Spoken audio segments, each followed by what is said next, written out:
Right, morning everyone. Welcome to Off-Grid Farming UK. My name's Rob, and this morning, as it's a beautiful cold Scottish morning, I'm going to take you on a bit of a farm tour. So we're going to do a quick whiz around the whole farm, so follow me.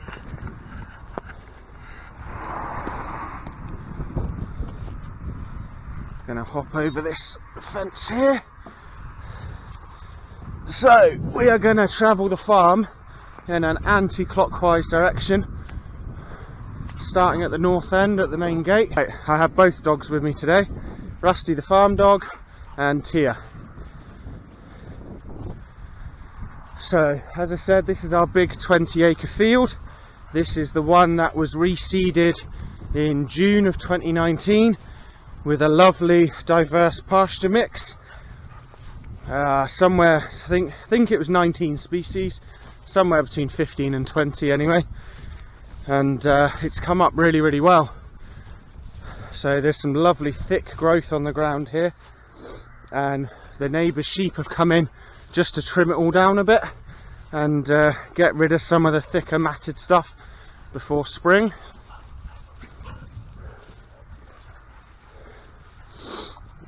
And we're going to walk across to the corner gate.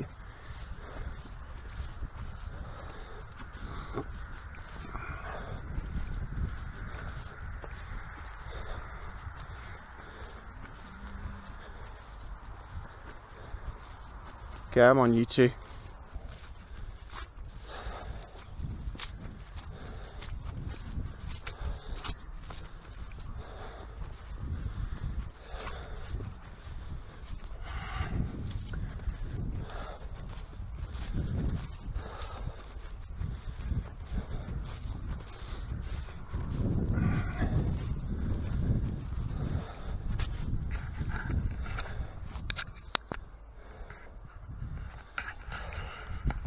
Right, so the field we've just crossed, as I said, it's about 20 acres. It's probably going to be our main grazing field for the next year. Loads of space. We've only got 25 cows, including the calves, and some of them will be sold in the spring. So we'll have even less animals than that, maybe about 20, 18. So this 20-acre field should provide loads and loads of grazing for them. Especially along with a couple of the other fields, so shouldn't be any worries there, hopefully. Yeah, after having done some drainage work and some fencing, it's a pretty good field. It's got water points at the north end, the south end, and one bang in the middle as well, so shouldn't be any issue getting water to the animals. They're securely fenced in. It should be a lot drier than it is now. So yeah, really looking forward to getting some mob grazing on this field.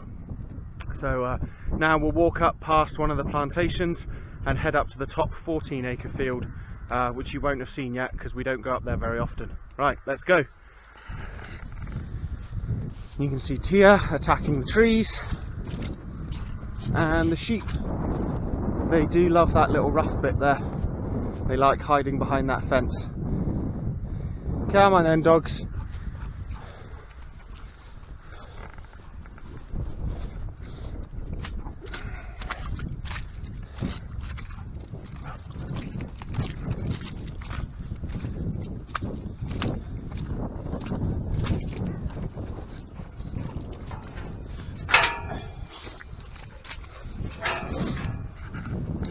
Rusty, leave her alone. Hey sheep.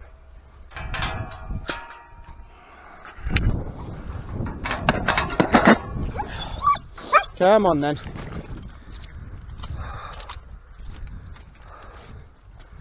So this is effectively our cattle run. Links up two of the fields. Bit of a muddy mess, but you can see the panels down at the end. That's where we created, we had the crush in there, and we had a bit of a run created so that we could separate out the cows and calves for weaning this year. And you can see the water trough there. So the cattle do actually still have access to this bit through the gorse bushes that you can see at the end on the left, just in case they want to use an extra water trough. They've got a water trough in their other field, but we just thought we'd leave them access to two just in case. I'll do a detailed video on all of the woodlands separately, because the 3 areas of woodland are very, very distinct, and we have 3 very different uses planned for them. So yeah, I'll probably do a 15 or 20 minute video on each different bit of woodland, because yeah, there are only a couple of acres each, about just under a hectare each, but yeah, very, very different, and our plans for them are very different.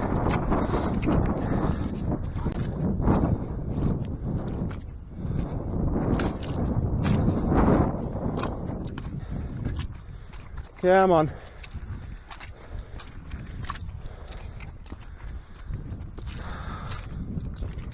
So this is the top field.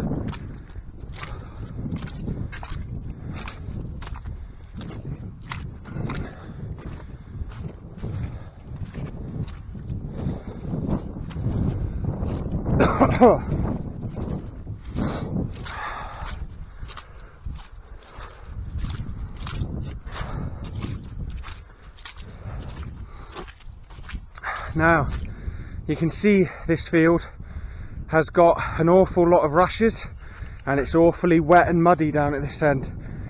We had the cattle in here for 6 to 8 weeks, and so we were driving up here and bringing bales to them because the grass wasn't particularly good. So you can see we've caused a few ruts and a bit of damage, haven't we, Tia?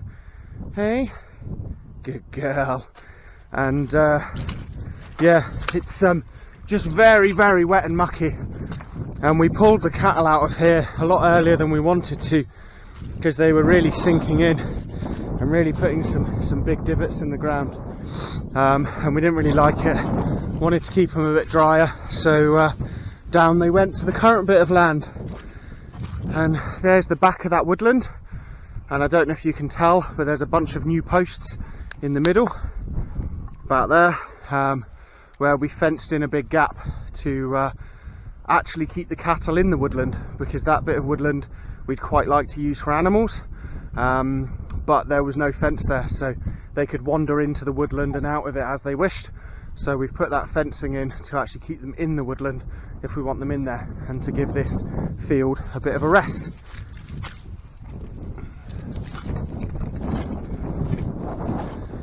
So unfortunately, these rushes are pretty endemic across this field.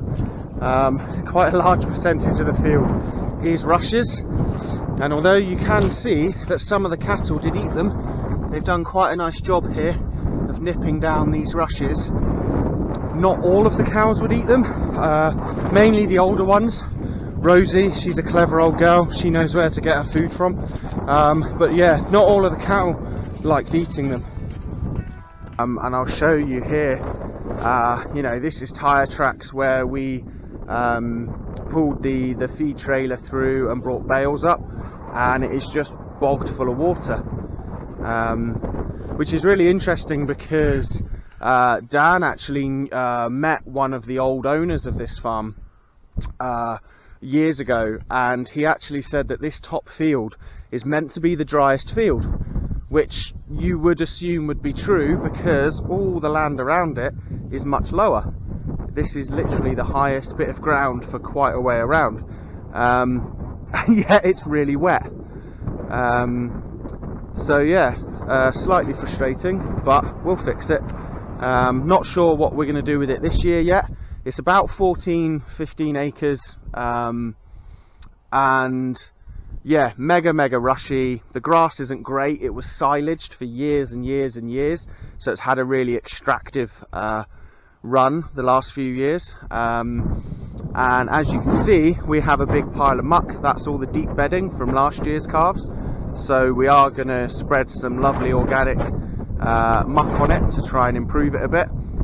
But yeah, we don't have a firm plan for this field for this year yet. What you can see here is all these lovely rushes, and as much as we don't like rushes out there, we actually very much like the rushes here.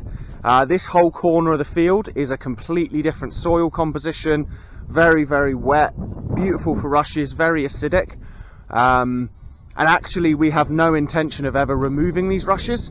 I don't know if you can see just where Tia is, there's a big old rock, and there's a line of tree stumps and things along here. So we definitely want to sort of keep this corner of the field, these sort of few acres, we want to keep as a little bit of a wetland, bit of a wildlife reserve, no matter what we do with the rest of the field. So you can see all those lovely beech trees.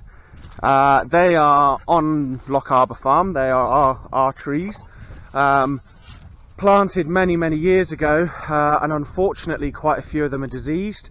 I don't know if you can see the third one from the right there is pretty much dead, very badly rotted, and a lot of them have started to come down in strong winds. So part of the reason I've come up here today is because we have had such horrible weather the last few days. I do want to have a little look and see if any others have come down or big branches dropped off, because we'll have to clear them up. So yeah, absolutely beautiful morning. The dogs are loving it, and you can see here all the cattle impact. So what we did was we started the feed wagon there, and we moved it day by day through the biggest, worst clumps of reeds, just to let them get battered down a bit, because we're trying to limit them and trying to keep them in this area. So we were sort of going with the theory that if we smash and batter the reeds on the edges, hopefully that will keep them back a little bit. And you can see some have been used as beds for the cows. But yeah, it's this field is slightly problematic because with all the rushes, it doesn't grow fantastic grass. It does grow some, and it is very exposed. So down there, what you can't see is the ground dips down quite steeply behind those rushes, and there's a really nice sheltered patch between the rushes and the wall, and surprisingly long grass down there. So the cattle, when they're up here, love that corner. That's where they'd all sort of hide out of the wind and rain.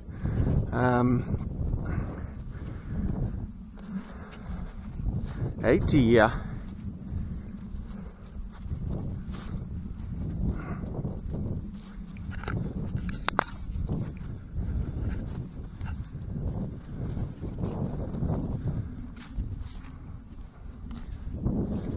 Oh, the dogs know where to go.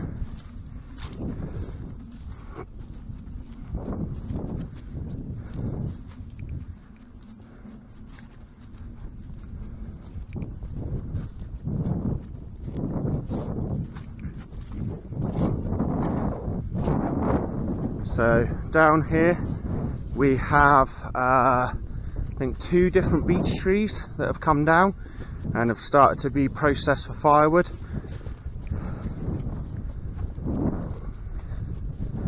This is also one of the cattle's favourite place to hang out. So yeah, you can see bang in front of us 2 pretty chunky beech trees came down, just rotten at the base. But the trunks are good, plenty of good firewood, and you know, if I can persuade Dan to buy a sawmill, maybe we'll get some lovely timber out of one of them, who knows. But you can see how when they've come down, they've ripped up the fence, caused a fair bit of damage. We were up here months ago fixing this fence so the cattle couldn't get out.